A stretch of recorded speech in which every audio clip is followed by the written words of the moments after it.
Tanah longsor di Bandar Lampung diduga karena adanya penimbunan. Badan Penanggulangan Bencana Daerah atau BPBD ungkap detik-detik tanah longsor di Bandar Lampung yang menyebabkan 3 rumah rusak parah.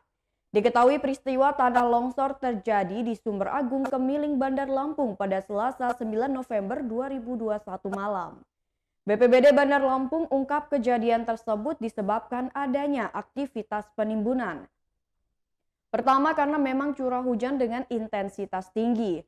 Lalu ada juga sebab dari adanya penimbunan di bagian atas dekat lokasi longsor terjadi, kata Kabid Kedaruratan dan Logistik BPBD Bandar Lampung Sutarno pada Rabu 10 November 2021.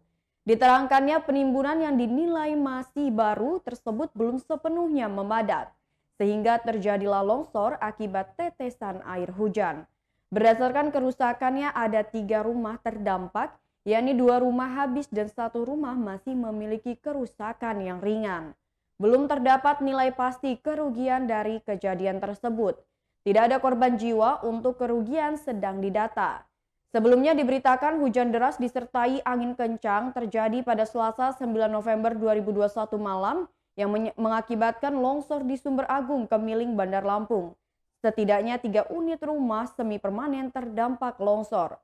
Rumah tersebut tertimpa material berupa tanah dan batu.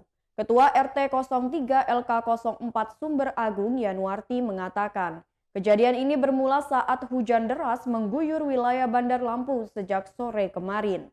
Namun sebelum longsor terjadi, warga sekitar lokasi kejadian mendengar suara gemuruh. Mendengar suara tersebut, warga berhamburan keluar rumah untuk menyelamatkan diri. Yuniarti menerangkan ketiga rumah yang menjadi korban longsor merupakan milik Danding. Meski bangunan rumah mengalami kerusakan sedang hingga berat, Yuniarti memastikan tidak ada korban jiwa dalam peristiwa tersebut. Sementara itu, Lurah Sumber Agung Satria Dinata menjelaskan ada pengerjaan pembangunan rumah di atas 3 rumah warga yang menjadi korban longsor. Fondasi pembangunan rumah tersebut menimpa 3 rumah warga di bawahnya.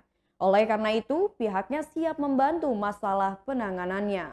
Pihak kelurahan mengimbau agar masyarakat yang tinggal di ketinggian dan tebing untuk berhati-hati saat hujan deras mengguyur.